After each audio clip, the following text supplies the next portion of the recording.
On ne vous laisse pas comme ça car on vous a préparé quelque chose d'assez spécial. Avec un invité spécial, on l'accueille. C'est Jimmy, Inaself sur Instagram. Alors Jimmy, bonjour. Bonjour. Comment ça va Jimmy? Ça va très bien, merci. Alors sur Instagram, tu postes des vidéos qui expliquent les musiques jamaïcaines. Tout à fait. Alors Jimmy, tu es doctorant en études anglophones, passionné de musique dancehall. Tu as même une page Instagram où on peut voir que tu expliques certaines musiques jamaïcaines. Et tu as écrit un livre qui s'intitule Le dancehall sous un nouveau jour. Qui est sorti en 2017, si je ne me trompe pas. Alors, on en sait déjà beaucoup sur toi, mais qu'est-ce que t'en dis de passer tout de suite à l'interview pour en savoir encore plus? Bien sûr, allons-y. Eh bien, on y va tout de suite, c'est l'interview de Jimmy. Alors, Jimmy, tu nous as promis d'apprendre à un peu plus te connaître. Du coup, est-ce que tu peux te présenter à nous en quelques mots? D'accord, donc je suis Jimmy Coton-Pélagie, écrivain et doctorant en études anglophones. D'accord. Et passionné de dancehall. Alors justement, on va en venir à cette passion, mais depuis quand tu l'as et qu'est-ce qui t'a fait être passionné de dancehall du coup? D'accord, donc je suis littéralement tombé amoureux avec la musique dancehall depuis mon adolescence. J'ai été charmé par la sonorité de cette musique et donc j'aimais déjà chanter aussi des chansons de dancehall depuis mon adolescence. Alors du coup, on va revenir à quelque chose que tu as créé, le fruit de ton travail.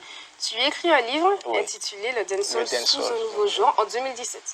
Alors déjà, comment t'es venue l'idée? Comment a été la production, le cheminement? Est-ce que ça a été compliqué? Est-ce qu'au contraire, tu étais très inspiré? Comment ça s'est passé? Et qu'est-ce qu'il y a dans ce livre? Alors, comment l'idée m'est venue? Donc, monsieur Steve Gadet, que je salue d'ailleurs, était mon directeur de mémoire. D'accord.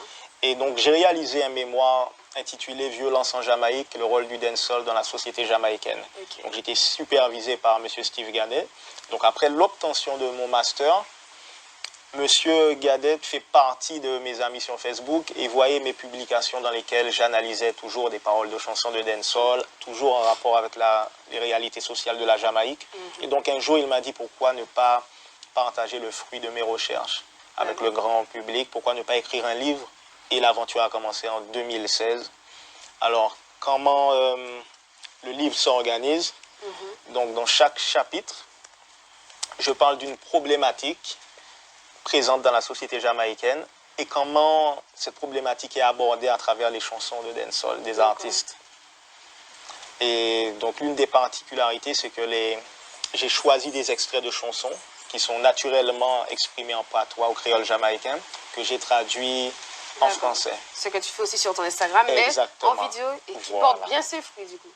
Alors, en vrai, on aspire à ce que ça soit quelque chose de très très beau dans 10 ans, mais toi, qu'est-ce que tu veux dans 10 ans? Quelle est la suite pour toi? Alors, dans 10 ans, je me vois réaliser quelque chose de grand dans le domaine du divertissement, de la musique, donc surtout en ce qui concerne le dancehall, et puis peut-être dans l'éducation aussi.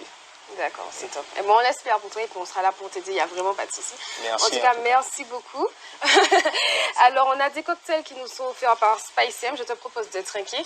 Et on va aussi passer à la prestation de David Obadja, qui est un artiste que tu connais sûrement, qui s'essaie un peu à différents styles, mais qui a aussi son propre style à lui. On regarde ça tout de suite. Jimmy et moi, on vous dit au revoir. Et à bientôt peut-être pour le Lumina Mag.